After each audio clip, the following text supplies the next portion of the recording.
ولما قضى زيد منها وطرا زوجناكها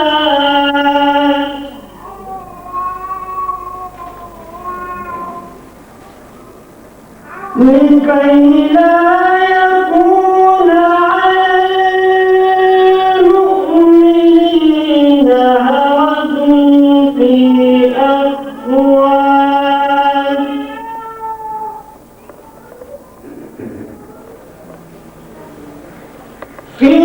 أزواج أدعيائهم إذا قضوا منهم وطرا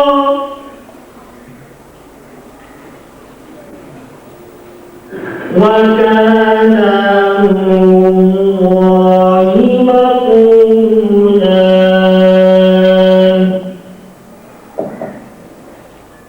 ما كان على النبي من حرج فيما فرض الله له سنة الله بالذين خلوا من قبل وكان أمر الله قدرا مقدورا للذين يبلغون رسالات الله ويخشونها ولا يخشون أحدا إلا الله وكفى بالله حسيبا. ما كان محمد أحد من رجالكم ولكن رسول الله وخاتم النبيين وكان الله بكل شيء عليما. صدق الله العظيم. اور کسی ایماندار مرد اور عورت کا کوئی کام نہیں کہ وہ اللہ اور اس کے رسول کے مقرر کردہ کام میں کوئی اختیار رکھے، اور جس نے نافرمانی کی اللہ اور اس کے رسول کی تو وہ راہ بھولا، اور جب کہنے لگا اس شخص کو جس کو اللہ نے احسان کیا اور تو نے احسان کیا، اور اپنی جورو کو اپنے پاس رہنے دے اور اللہ سے ڈر، اور تو چھپاتا تھا اپنے دل میں ایک چیز جس کو خدا کھولنا چاہتا ہے، اور لوگوں سے ڈرتا تھا، اور تجھ کو اشد سے زیادہ کرنا چاہیے۔ پھر جب زید اس عورت سے اپنی غرض تمام کر چکا، ہم نے اس کو تیرے نکاح میں دے دیا تاکہ مسلمانوں پر گناہ نہ رہے۔ نکاح کر لینا جو روئیں اپنے لیے پالکوں کی، جو وہ ان سے اپنی غرض تمام کر لیں اور اللہ کا حکم بجانا ہے۔ نبی صلی اللہ علیہ وآلہ وسلم پر کچھ مظاہرہ نہیں اس بات میں جو اللہ نے اس کے واسطے مقرر کر دی، جیسے دستور رہا اللہ کا ان لوگوں میں جو گزرے پہلے، اور ہے حکم اللہ کا مقرر ٹھہر چکا، اور وہ لوگ جو پہچانتے ہیں پیغام اللہ کے اور ڈرتے ہیں اس سے اور اللہ کے سوا کسی سے نہیں ڈرتے، اور بس اللہ کفایت کرنے والا ہے۔ محمد کسی کا باپ نہیں تمہارے مردوں میں سے، لیکن اللہ کا رسول ہے، اور محمد سب نبیوں پر اور اللہ سب چیزوں کو جاننے والا ہے۔ وما علینا الا البلاغ۔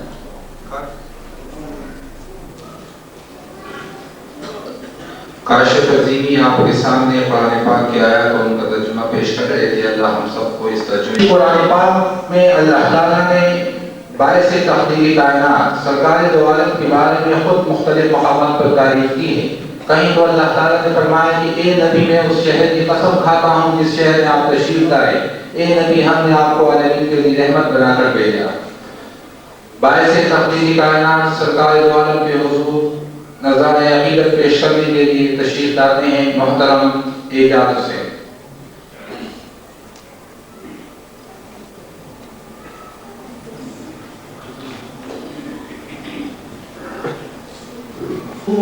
اللہ ہی اللہ بی بی آمنہ کے پھول، اللہ ہی اللہ جشن آمد رسول، اللہ ہی اللہ بی بی آمنہ کے پھول، اللہ ہی اللہ جب کہ سرکار تشریف لانے لگے، حور و غلماں بھی خوشیاں منانے لگے، ہر طرف نور کی روشنی چھا گئی، مصطفیٰ کیا ملے زندگی مل گئی، اے حلیمہ تیری گود میں آ گئے دونوں عالم کے رسول، اللہ ہی اللہ جشن آمد رسول، اللہ ہی اللہ بی بی آمنہ کے پھول،